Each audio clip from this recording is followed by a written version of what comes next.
Un saludo amigos. Toca hoy el turno a don José Ortega y Gasset, cuya filosofía desarrollaré yo brevemente en estos apartados.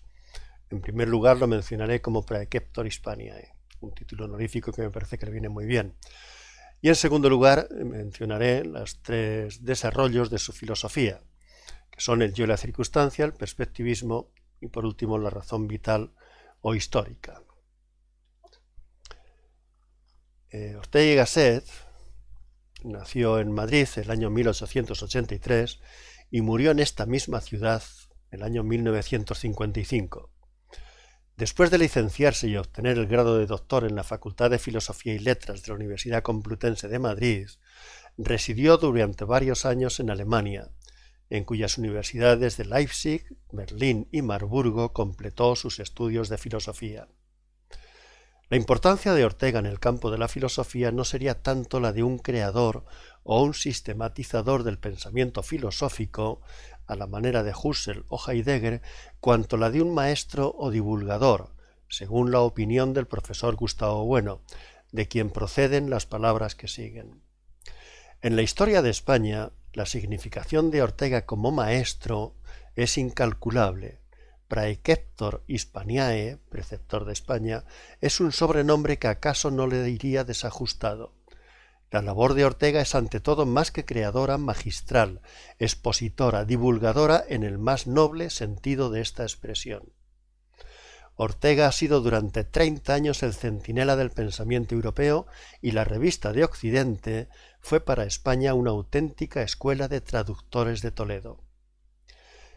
Hasta aquí la cita de Gustavo Bueno. A la extraordinaria labor pedagógica de Ortega se debió sin duda el florecimiento de una escuela filosófica, la Escuela de Madrid, a la que estuvieron vinculados entre otros García Morente, Zubiri, José Gaos, Julián Marías y Zambrano. La producción bibliográfica del autor comprende, además de la célebre Revista de Occidente, ya mencionada, que fundó en el año 1923, obras tales como la idea de principio en Leibniz, la rebelión de las masas, en torno a Galileo, historia como sistema, meditación del Quijote, el espectador, etc. El pensamiento de Ortega y Gasset puede dividirse en tres etapas, según el criterio de su discípulo Julián Marías. La primera se ocupa del yo y la circunstancia, la segunda del perspectivismo y la tercera de la razón vital o histórica. Ortega se formó en los círculos neokantianos alemanes, pero se alejó pronto del idealismo profesado por estos, adoptando una posición intermedia entre el idealismo moderno y el realismo. En cuanto al idealismo, cuyo origen se remonta a Descartes, Ortega considera que está en lo cierto cuando afirma que no puede hablarse de las cosas sin el yo, pero se equivoca al subrayar la independencia del yo respecto de aquellas. Si no puede haber cosas sin yo, es igualmente imposible pensar el yo sin las cosas. De ahí que la realidad primera, la realidad radical, no pueda ser otra que el yo y las cosas, el yo y la circunstancia. No se trata de una simple suma o yuxtaposición de elementos inconexos, sino del desarrollo y despliegue de movimientos que es, en último término, aquello en lo que consiste nuestra vida. La vida es actividad, es quehacer, es tratar con el mundo, dirigirse a él, actuar en él, ocuparse de él. En consonancia con esta tesis, Ortega pasa más tarde a defender la doctrina del perspectivismo, según la cual es necesario tener presente la existencia de una multiplicidad de puntos de vista para comprender lo que las cosas son. He aquí una cita extraída del Espectador. La realidad, dice, precisamente por serlo y hallarse fuera de nuestras mentes individuales, sólo puede llegar a éstas multiplicándose en 1000 caras o haces. La verdad, lo real, el universo, la vida, como queráis llamarlo, se quiebra en facetas innumerables, en vertientes sin cuento, cada una de las cuales da hacia un individuo. La realidad, pues, se ofrece en perspectivas individuales. Hasta aquí la cita.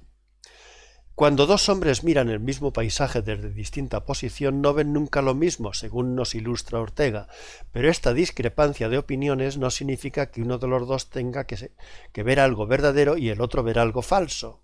Tampoco tiene sentido decir que ambas opiniones, por el hecho de ser diferentes, hayan de ser ilusorias, pues ello supondría admitir la existencia de un único paisaje auténtico, real o arquetípico, que no se confundiría con ninguna de las dos visiones, un paisaje arquetípico, real, un tercer paisaje, que por tanto sería inexistente.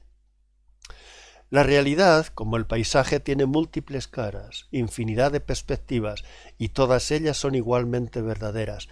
El error, desde los griegos, y en especial el de los racionalistas modernos, ha consistido en postular que la realidad es una y la misma siempre, independiente del individuo, de la época o del pueblo.